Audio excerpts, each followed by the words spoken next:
अस्सलामुअलैकुम। आज हम बनाएंगे फ़िश करी, वो भी बिल्कुल सिंपल तरीके से। बिल्कुल देसी स्टाइल में हमारी फ़िश करी बनकर तैयार होगी और बहुत ही टेस्टी बनकर तैयार होगी। और इसमें हम दही वगैरह का इस्तेमाल नहीं करेंगे। विदाउट दही यानी कि विदाउट कर्ड मैं इसको बनाने जा रही हूँ। फिर भी टेस्ट देखिएगा, लाजवाब आएगा। चलिए बनाना शुरू करते हैं। तो ये सिंपल सी फ़िश करी बनाने के लिए मैं आधा किलोग्राम मछली का इस्तेमाल कर रही हूँ। ये सिंघाड़ा मछली है, इसमें कांटे कम होते हैं और बहुत टेस्ट अच्छा होता है, इसलिए मैं ये ले रही हूँ। लेकिन आप कोई सी भी मछली का इस्तेमाल कर सकते हैं, जो भी आप प्रेफर करते हो। अब इसमें आधा टीस्पून नमक डाल देंगे, आधा टीस्पून डाल देंगे लाल मिर्च का पाउडर और आधा टीस्पून कश्मीरी लाल मिर्च डाल देंगे।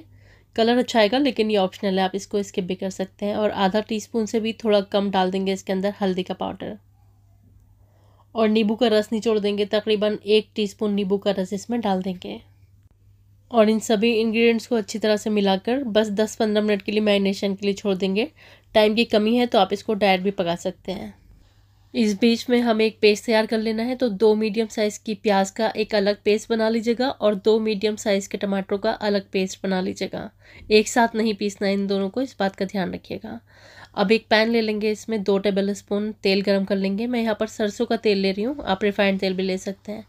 अब जब तेल गर्म हो जाएगा, हमें इसमें मछली के पीसेस ड्रॉप कर देने हैं और मछली को यहाँ पर हमें 3-4 मिनट के लिए मीडियम टू हाई फ्लेम पर फ्राई कर लेना है। इससे क्या होता है, मछली के अंदर जो पानी होता है वो सूख जाता है, जिससे कि जब हम इसकी ग्रेवी बनाते हैं तो मछली में किसी तरह की कोई स्मेल नहीं आती है। तो बिल्कुल स्मेल प्रूफ आपकी ये मछली बनकर तैयार होगी जब आप इसको इस मेथड से बनाएंगे। तो यहाँ पर 3-4 मिनट के लिए साइड्स को टर्न करते हुए मैंने मछली को फ्राई कर लिया है और मछली अच्छे से फ्राई हो चुकी है। रख देते हैं इसको एक साइड में और चलिए अब इसकी ग्रेवी बना लेते हैं। एक पैन में आधा कप तेल गरम कर लेंगे। सरसों का तेल ले रही हूँ मैं, आप चाहें तो रिफाइंड भी ले सकते हैं, आपकी मर्ज़ी है। आधा टीस्पून इसमें मेथी के दाने डालेंगे। हल्का सा जब ये मेथी के दाने क्रैकल हो जाएंगे, हमें इसमें डालनी है प्याज का पेस्ट। जो हमने पेस्ट बनाया था, 2 प्याज़ें मैंने आपको दिखाई थी, उसका मैंने एक पेस्ट बना लिया है, वो हम इसमें डाल देते हैं। और अब हमें इस प्याज के पेस्ट को फ्राई कर लेना है। 3-4 मिनट के लिए मीडियम टू हाई फ्लेम पर इसको फ्राई करेंगे। अच्छे से फ्राई करेंगे जिससे कि जो प्याज के अंदर मिठास है वो ख़त्म हो जाती है। अगर आप इसको ठीक से फ्राई नहीं करते हैं तो फिर जो आपकी ग्रेवी बनेगी उसमें मिठास आ जाएगी। जब प्याज हमारे अच्छे से फ्राई हो जाएगी, इसमें 1 टेबल स्पून अदरक और लहसुन का पेस्ट डाल देंगे और इसको भी 1.5 से 2 मिनट के लिए भून लेंगे मीडियम टू हाई फ्लेम पर। अब हम डालेंगे इसमें मसाले। आधा टीस्पून मैं नमक डाल रही हूँ, क्योंकि मैंने मछली में भी नमक डाला है, तो अभी मैं कम डाल रही हूँ, बाद में एडजस्ट कर लेंगे नमक को। साथ में इसमें लाल मिर्च का पाउडर डालेंगे 1 टीस्पून, या फिर आप टेस्ट के हिसाब से डाल सकते हैं। 1 टीस्पून कश्मीरी लाल मिर्च का पाउडर डाल देंगे और 1 टीस्पून भर के डाल देंगे इसमें धनिया का पाउडर। आधा चम्मच से भी थोड़ा कम डालेंगे इसमें हल्दी का पाउडर और 1 टीस्पून डाल देंगे भुने हुए ज़ीरे का पाउडर। अब इसमें थोड़ा सा पानी डालकर इसको हम भून लेंगे, अच्छी तरह से इसको भून लेंगे। जब तक भून लेंगे जब तक जो मसाले हैं उनकी जो स्मेल है वो ख़त्म नहीं हो जाती है। तो 4-5 मिनट के लिए मीडियम टू हाई फ्लेम पर इसको चलाते हुए भून लेंगे।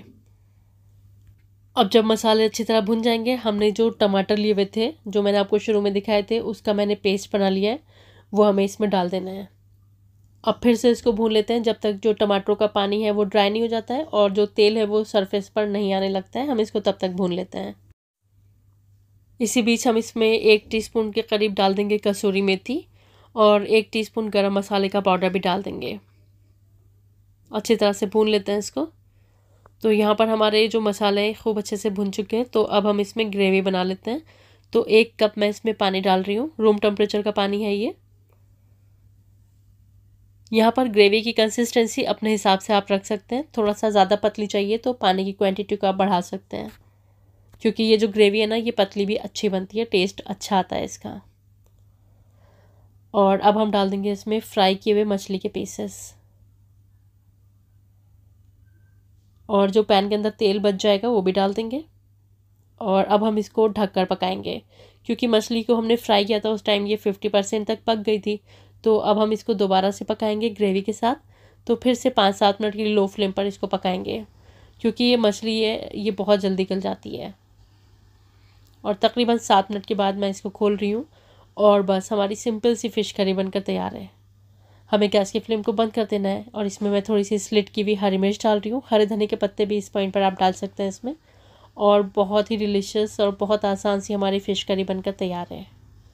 तो आपने देखा बहुत ही आसानी से हम ये बेहतरीन फ़िश करी बना लेते हैं और इस फ़िश करी को बनाने के लिए मैंने दही वगैरह का इस्तेमाल नहीं किया, लेकिन आप चाहें तो इसमें दही भी डाल सकते हैं। दही डालना चाहते हैं तो फिर टमाटरों की क्वांटिटी को थोड़ा सा कम कर दीजिएगा, यानी कि मैंने 2 टमाटर लिए हैं तो आप 1 ले लीजिएगा और आधा कप के करीब इसमें दही डाल लीजिएगा।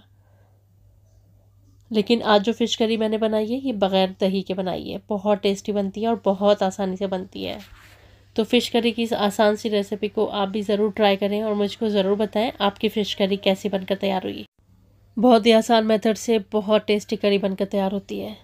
तो उम्मीद करती हूँ फ़िश करी की आसान सी रेसिपी आपको पसंद आई होगी। हमेशा की तरह फीडबैक दीजिएगा, वीडियो को लाइक कीजिएगा और चैनल को सब्सक्राइब करना मत भूलिएगा। वीडियो देखने का बहुत बहुत शुक्रिया। अल्लाह हाफ़िज़।